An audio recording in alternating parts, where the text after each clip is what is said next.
Laure Prima, je suis entrepreneur salarié dans la coopérative Élan Créateur et j'ai une activité qui s'appelle Rendez-vous métier qui est plutôt de l'orientation tout au long de la vie.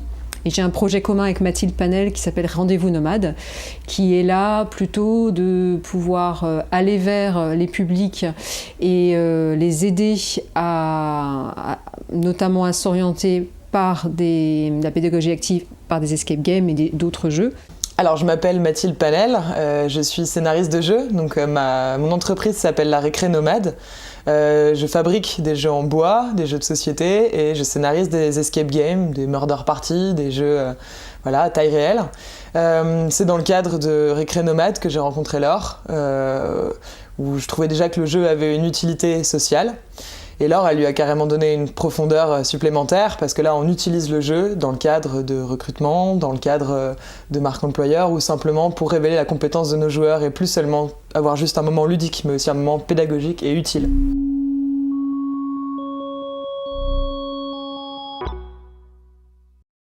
Dans le cadre de l'appel à manifestation d'intérêt de la région Bretagne pour l'égalité femmes-hommes, on l'a traduit avec l'entreprise Transdev par 5 événements qui font sur l'ensemble de la Bretagne, qui s'appellent Arrête de demander Pôle emploi.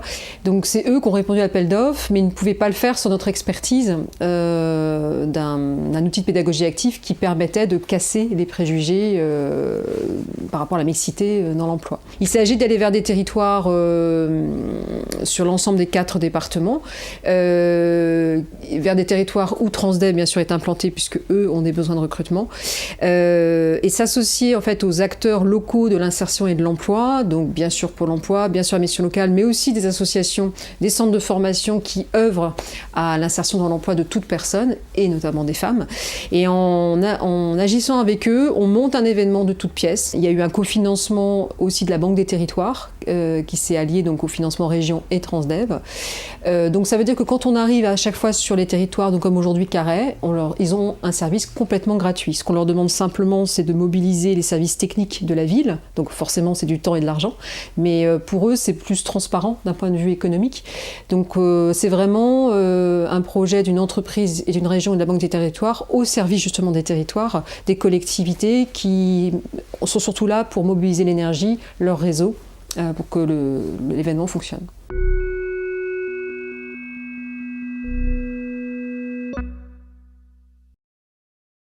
Le choix des lieux a été concerté avec donc, la région Bretagne, donc déjà on était sur cette région-là. Il nous paraissait évident de ne pas faire d'inéquité entre les départements, donc être sur les 4 départements. Et après, on a été dans du concret, c'est-à-dire où Transdev a des ressources humaines, puisqu'il participe au projet. Et après, moi, ayant travaillé à Pôle emploi, j'ai une connaissance des territoires qui fait que je connais les lieux où il y a plus de chômage que d'autres, donc on a favorisé des lieux où c'est plus compliqué pour une femme de trouver un emploi. Donc, et puis après, c'est en croisant toutes ces informations aussi avec des partenaires, la région, Pôle emploi, qu'on finalement, il y a des lieux qui sont plus adaptés que d'autres. On a fait en sorte de ne pas faire ombre aussi à des événements existants. Et puis, il était important pour nous d'aller sur des territoires à taille humaine, donc s'autoriser des petites villes et non pas que des grandes villes, même si on a commencé par Rennes pour se faire un peu connaître. Mais voilà, aujourd'hui Carhaix et puis le 5 novembre Dinan, voilà, d'avoir aussi un regard sur ces plus petits territoires.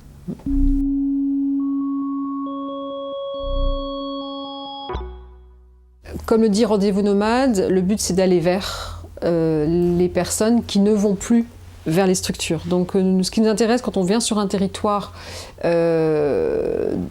breton dans le cadre d'arrêt demandé pour l'emploi, c'est de s'appuyer sur les structures actives d'un territoire, donc notamment associatives, notamment les accompagnements que fait la région. Aujourd'hui, la région accompagne des personnes éloignées de l'emploi pour aller vers un projet, une formation ou un emploi. Donc c'est avant tout ces publics-là qui sont déjà accompagnés, qui nous intéressent, mais aussi tous ces publics qui seraient peut-être pas accompagnés, mais que des associations locales auraient pu repérer. Donc évidemment, des espaces femmes nous intéressent particulièrement. Ça peut être des femmes qui sont victimes de violences conjugales. C'est le cas de la prochaine session qu'on aura à Dinan.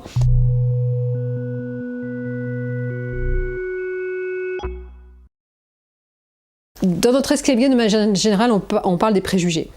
Des préjugés que peuvent avoir un employeur, des préjugés que nous, on peut avoir. C'est-à-dire que c'est nous-mêmes aussi qui nous mettons des freins à ne pas aller vers certains métiers.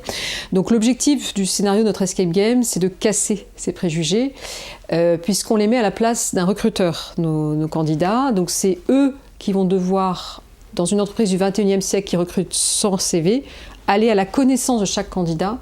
Et à un moment donné, le sexe ne va pas compter. Ils vont plus se souvenir que Constance est une fille, que Vaillant est un garçon, parce qu'on a mis justement exprès en avant un prénom qui était une qualité, Constance, Vaillant, etc.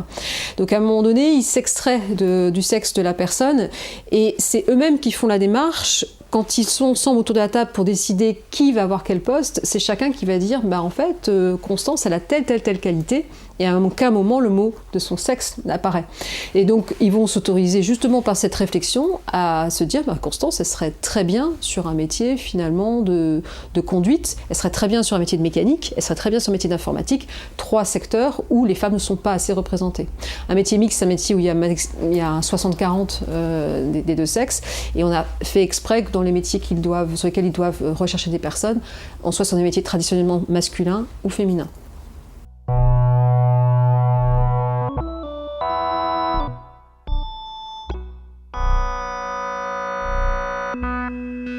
Maintenant, la pédagogie active, donc je suis dans l'action, je suis acteur, je participe, donc je retiens mieux.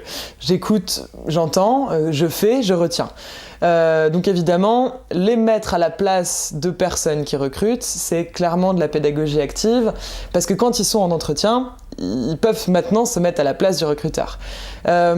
Donc ils manipulent déjà les choses, ils les touchent, donc ça c'est important. Beaucoup de pédagogie Montessori, Freinet font appel au côté tactile pour mieux retenir. Donc ils touchent les objets, ils touchent finalement les personnages féminins, et ils touchent les postes qui sont plus typiquement associés à des recrutements masculins, ils font le rapprochement entre les deux, etc. Donc ils se retrouvent en fait dans la peau d'eux, ce qui permet de réfléchir sans barrière du sexisme. On a eu des cas ce matin de gens qui ont fait toute leur vie le même métier, qui doivent peut-être se reconvertir ou qu'on fait un choix de reconversion et qui se voient pas du tout faire autre chose. Et cet escape game, ça permet un peu d'ouvrir un peu les portes et de dire peut-être que vous avez travaillé seul par exemple toute votre vie, mais nous là on vous a vu en équipe, on vous a vu agir en équipe et vous êtes doué pour ça, vous êtes bien, vous êtes à l'aise, vous avez les capacités pour. Est-ce que vous y avez déjà pensé ? Le fait que ce soit actif, c'est comme tu disais, on va faire un débrief positif sur eux. Donc déjà, on arrive à Pôle emploi, on n'est pas forcément en confiance. On a tous peut-être vécu ça une fois, c'est pas forcément la confiance tout de suite. On sait pas si on va nous trouver un poste ou un emploi qui va nous plaire. Et là, on va les observer et ce qu'on va leur dire sur ce qu'on a observé, c'est du concret. C'est pas c'est vrai que tu as l'air d'être comme ça. C'est non, tu as fait preuve de cette compétence-là pendant le jeu. On l'a vu, c'est une preuve. Donc tu es comme ça, en tout cas dans le laps du jeu. Et ce qui est intéressant, c'est que on les met dans une situation où ils ne connaissent pas leur coéquipier, ils ne connaissent pas la pièce, l'endroit, ils connaissent pas les énigmes, ils connaissent pas les tâches qu'on leur demande, ils connaissent juste le fil conducteur. On peut s'imaginer que quand on rentre dans un nouveau travail, on nous impose des collègues qu'on ne connaît pas, un travail qu'on doit apprendre, etc., une formation qu'on doit faire, donc ça demande une certaine adaptation. Donc on peut faire tout à fait le rapprochement entre l'escape game et le milieu du travail. On arrive un peu désemparé, on sait pas trop, on comprend pas trop, combien de temps je mets pour m'accaparer les énigmes, combien de temps je mets pour être à l'aise, et au bout d'un certain temps, je coopère, je communique avec les autres, on fait ça à 2, à 3, et là c'est parti. Et donc à la fin, quand on leur parle travaillent. Déjà, ils ont entendu plein de choses positives sur eux, donc ils sont attentifs, parce qu'ils savent que ce qu'on a vu, c'est vrai, on l'a vu. Et en plus, ils font eux-mêmes le rapprochement entre « oui, c'est vrai que ce que j'ai vécu là, je peux le vivre demain sur une journée d'essai, dans n'importe quel travail ».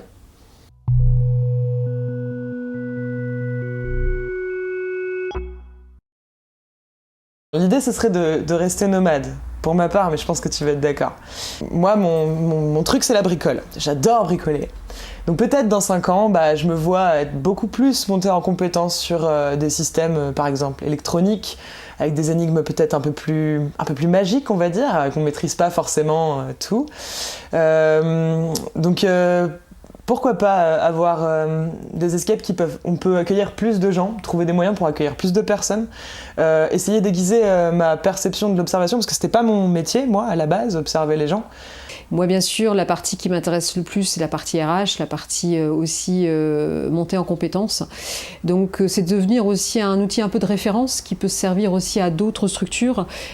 Donc, plus on fera monter en compétences d'acteurs avec notre façon de faire, nos outils, plus on aura un impact fort.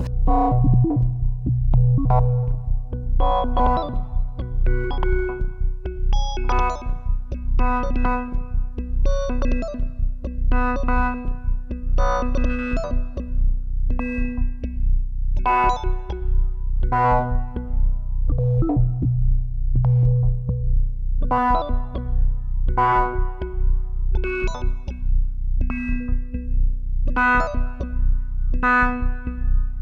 you.